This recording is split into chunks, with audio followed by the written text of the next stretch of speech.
The next fundamental component of a model risk management framework is the model lifecycle.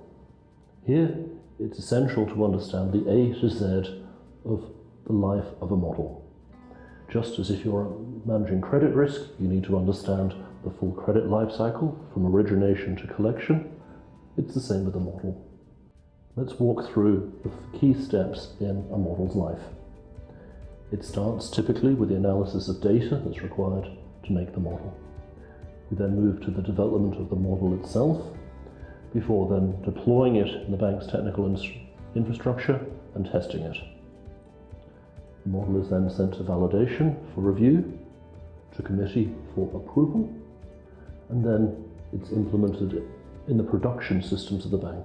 We use the model for reporting, we monitor the results to check for errors, and we make sure fundamentally that everything that takes place is consistent with our risk appetite as a firm.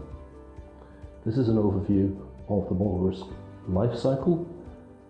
Understanding the entire chain is essential, and the key thing that is required is that at each stage of this life cycle there should be controls in place to say, if there is a mistake, how will I know?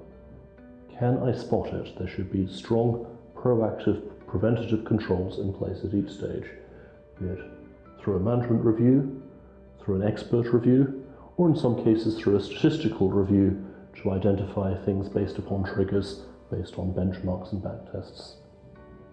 These are all the different components of the controls which enforce the model lifecycle and minimize the unnecessary risk that's inherent in models.